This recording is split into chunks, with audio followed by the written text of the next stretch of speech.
जय हिंद दोस्तों। पिछले वीडियो में हमने ऑर्डिनरी फैमिली पेंशन और एनहांस्ड ऑर्डिनरी फैमिली पेंशन पर चर्चा की शुरुआत की थी। आज हम उस चर्चा को आगे लेकर जाएंगे, पर उससे पहले मैं उस बात को दोहराऊंगा जो मैंने पिछले वीडियो में भी कही थी, और वो ये है कि फैमिली पेंशन सभी सैनिकों के लिए सबसे महत्वपूर्ण विषय, खासकर इसलिए क्योंकि जब फैमिली पेंशन की ज़रूरत होगी उस समय हम सैनिक दुनिया में नहीं होंगे। हमारी फैमिलीज़ को ये इशू खुद से सुलझाने होंगे। इसलिए मेरी आपसे रिक्वेस्ट है कि फैमिली पेंशन पर जितने भी वीडियो मैं करूँगा उन्हें अपनी पत्नी को भी दिखाएं। तो चलिए आज के वीडियो की शुरुआत करते हैं। मैं इसे 3 पार्ट्स में कवर करूँगा। पार्ट 1 में मैं आपको बताऊंगा कि ऑर्डिनरी फैमिली पेंशन के लिए फैमिली की 2 कैटेगरीज क्या होती हैं। पार्ट 2 में बताऊंगा कि ऑर्डिनरी फैमिली पेंशन फैमिली के कौन से सदस्यों को कब तक लागू होती है। और पार्ट 3 में मैं ऑर्डिनरी फैमिली पेंशन के बारे में कुछ स्पेशल बातें कवर करूंगा।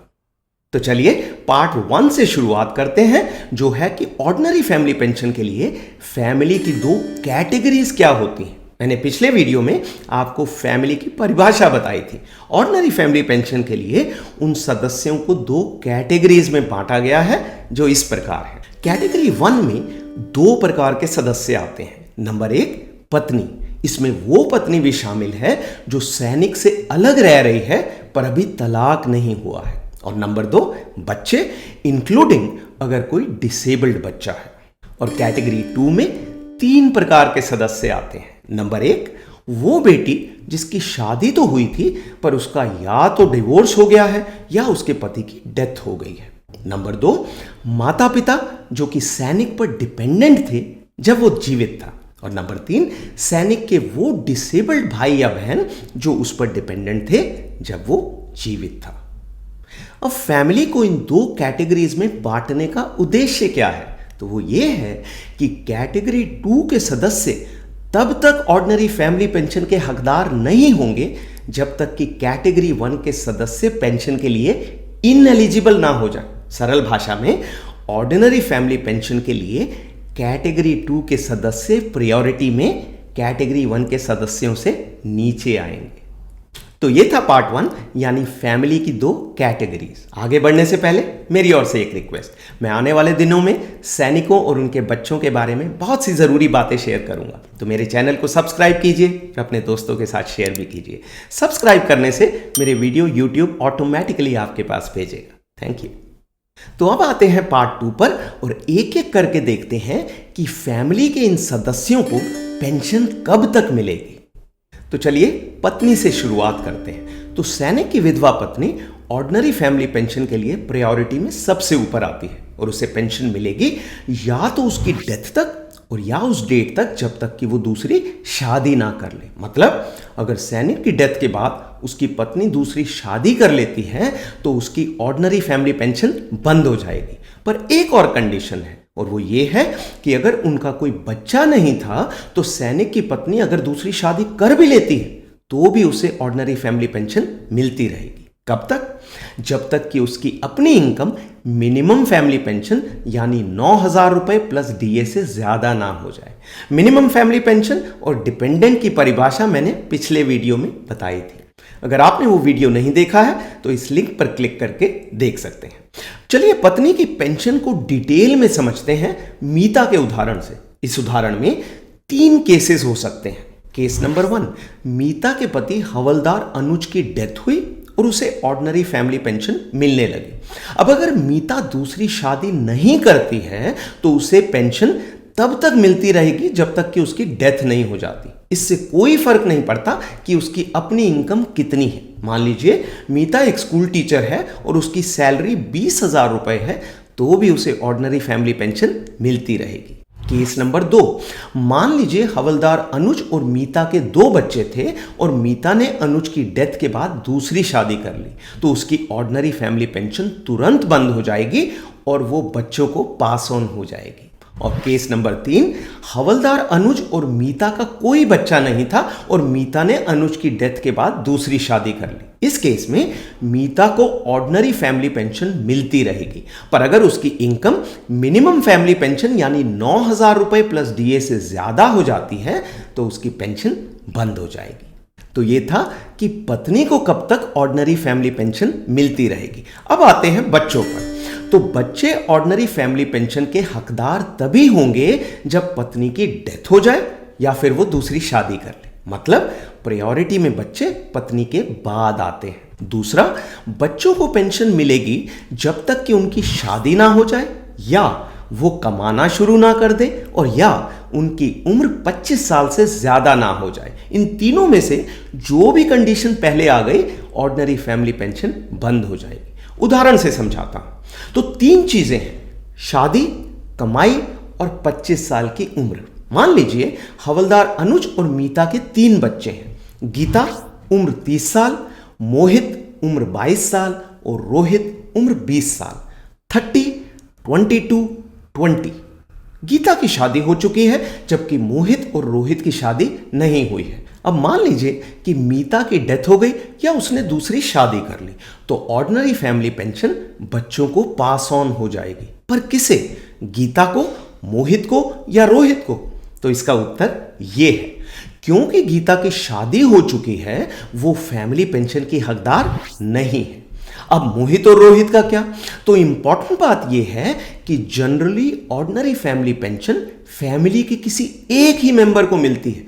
तो बच्चों के केस में यह मिलती है बड़े बच्चे को। तो इस केस में क्योंकि मोहित रोहित से बड़ा है, उसे ऑर्डिनरी फैमिली पेंशन मिलने लगेगी। लेकिन जैसे ही मोहित ने शादी की या वो कमाने लगा या उसकी उम्र 25 साल से क्रॉस हुई, तो मोहित की पेंशन बंद हो जाएगी और वो रोहित को पास ऑन हो जाएगी। तो ये हो गया बच्चों का एंटाइटलमेंट। पर बच्चों के केस में एक और स्थिति हो सकती है, और वो ये है कि अनुज और मीता का एक और बेटा है जिसका नाम है राजेश। राजेश की उम्र 15 साल है, यानी वो मोहित और रोहित से छोटा है। राजेश बचपन से ही डिसेबल्ड है और नौकरी करने और पैसा कमाने में समर्थ नहीं है। इस केस में जब मोहित और रोहित पेंशन के लिए इनएलिजिबल हो जाएंगे, तो ऑर्डिनरी फैमिली पेंशन राजेश को पास ऑन हो जाएगी। नोट करने वाली बात यह है कि क्योंकि राजेश मोहित और रोहित से उम्र में छोटा है, तो उसका नंबर मोहित और रोहित के बाद आएगा। पर इंपॉर्टेंट बात यह भी है कि एक बार राजेश को पेंशन मिलने लगी तो उसे पेंशन हमेशा के लिए यानी अपनी डेथ तक मिलती रहेगी। पर इसके लिए एक इंपॉर्टेंट कंडीशन है, और वो ये है कि एक मेडिकल बोर्ड किया जाएगा। उस मेडिकल बोर्ड में 3 मेंबर होंगे। उनमें से कम एक मेंबर ऐसा होगा जो कि राजेश की डिसेबिलिटी का स्पेशलिस्ट है। तो अगर राजेश को ब्रेन की प्रॉब्लम है, तो उस मेडिकल बोर्ड में कम से कम एक न्यूरोलॉजिस्ट यानी ब्रेन का डॉक्टर होना ही चाहिए। अगर ये बोर्ड एक सर्टिफिकेट देता है कि राजेश डिसेबल्ड है और अपनी डिसेबिलिटी के कारण अपनी जीविका कमाने के काबिल नहीं है, तो ही राजेश ऑर्डिनरी फैमिली पेंशन का हकदार होगा। अगर राजेश की डिसेबिलिटी परमानेंट है, तो उसे पेंशन उसकी डेथ तक मिलती रहेगी। पर अगर भविष्य में वो कमाने लगता है और उसकी इनकम मिनिमम फैमिली पेंशन यानी 9,000 रुपए प्लस डीए से ज्यादा हो जाती है, तो पेंशन बंद हो जाएगी। राजेश के बारे में 2 और इंपॉर्टेंट बातें। नंबर 1, अगर राजेश की डिसेबिलिटी अनुज की रिटायरमेंट के बाद हुई तो भी वो पेंशन का हकदार होगा। मान लीजिए अनुज की पेंशन जाने तक राजेश बिल्कुल ठीक था, पर उसके बाद राजेश का एक्सीडेंट हुआ और वो पैरालाइज हो गया, तो वो इस कैटेगरी में आ जाएगा, हालांकि ये एक्सीडेंट अनुज की रिटायरमेंट के बाद हुआ है। और नंबर 2, इससे भी कोई फर्क नहीं पड़ता कि राजेश अनुज की सर्विस के दौरान पैदा हुआ या रिटायरमेंट के बाद, दोनों केसेस में वो पेंशन का हकदार रहेगा। तो यहां फैमिली की कैटेगरी 1 खत्म हो गई। अब आते हैं कैटेगरी 2 के सदस्यों पर। तो कैटेगरी 2 में पहली फैमिली मेंबर है वो बेटी जिनकी शादी हुई थी पर जिनके पति की या तो डेथ हो गई है या उनका डिवोर्स हो गया है। तो सिपाही अनुज और मीता की बेटी गीता का उदाहरण लेते हैं। इस उदाहरण को सरल रखने के लिए हम मानकर चलेंगे कि अनुज और मीता के 3 बच्चे हैं, गीता, मोहित और रोहित। जैसा कि मैंने बताया था, गीता की उम्र है 30 साल। अब मान लीजिए कि गीता की शादी हुई थी पर अब उसका डिवोर्स हो गया है, तो गीता को ऑर्डिनरी फैमिली पेंशन ऑथराइज हो जाएगी। पर कब? जब मीता, मोहित और रोहित सभी पेंशन के लिए इनएलिजिबल हो जाएंगे, तभी गीता का नंबर आएगा। तो मान लीजिए कि मीता ने दूसरी शादी कर ली और मोहित और रोहित ने कमाना शुरू कर दिया, तो ये तीनों पेंशन के हकदार नहीं रहेंगे। तब ऑर्डिनरी फैमिली पेंशन गीता को मिलने लगेगी। यहां एक और इंपॉर्टेंट बात, मोहित और रोहित ने कमाना शुरू कर दिया, इसका क्या अर्थ है? क्या उनकी इनकम की कोई लिमिट है जब तक वो पेंशन के हकदार रहेंगे? तो इसका जवाब है नहीं। मान लीजिए मोहित की उम्र 22 साल यानी 22 इयर्स है, वो नौकरी करना शुरू करता है और उसकी पे है सिर्फ 5,000 रुपए पर मंथ, तो उसकी फैमिली पेंशन तुरंत बंद हो जाएगी। क्यों? क्योंकि ये माना जाएगा कि मोहित अब अपनी रोजी रोटी कमाने में समर्थ है और इसलिए पेंशन पर निर्भर नहीं है। तो वापस आते हैं गीता पर। तो अगर मीता ने दूसरी शादी कर ली और मोहित और रोहित ने कमाना शुरू कर दिया, तो पेंशन गीता को पास ऑन हो जाएगी। पर कब तक? तो इसका जवाब है जब तक कि उसकी डेथ ना हो जाए या वो दूसरी शादी ना कर ले। तो ये थी गीता की एंटाइटलमेंट। और अब आते हैं अनुज के माता पिता कमला रानी और रामदयाल पर। ऑर्डिनरी फैमिली पेंशन के लिए कमला रानी और रामदयाल का नंबर तब आएगा जब मीता, मोहित, रोहित और गीता पेंशन के हकदार नहीं रहे। तो मान लीजिए मीता की डेथ हो गई, गीता ने दूसरी शादी कर ली और मोहित और रोहित दोनों कमाने लगे, तो पेंशन कमला रानी और रामदयाल को पास ऑन हो जाएगी। कमला रानी और रामदयाल की पेंशन के बारे में दो इंपॉर्टेंट बातें। नंबर 1, कमला रानी और रामदयाल की पेंशन तब तक कंटिन्यू रहेगी जब तक कि उनकी डेथ ना हो जाए या उनकी अपनी इनकम मिनिमम फैमिली पेंशन से ज्यादा ना हो जाए। और नंबर 2, पेंशन पर पहला हक माता जी का यानी कमला रानी का होगा। रामदयाल का नंबर तब आएगा जब कमला रानी की डेथ हो जाएगी। तो ये थे माता पिता। अब आते हैं आखिरी सदस्य पर। मान लीजिए कि अनुज की एक बहन है नेहा, और नेहा डिसेबल्ड है और अनुज पर डिपेंडेंट है। तो माता पिता के बाद ऑर्डिनरी फैमिली पेंशन नेहा को पास ऑन हो जाएगी। नेहा के लिए पेंशन की रिक्वायरमेंट भी सेम होंगी जो हमने राजेश के केस में देखी थी। फर्क सिर्फ इतना है कि फैमिली पेंशन के लिए नेहा का नंबर सबसे अंत में आएगा। उसे पेंशन तभी मिलेगी जब बाकी सभी फैमिली मेंबर पेंशन के हकदार नहीं रहेंगे। तो ये था पार्ट 2।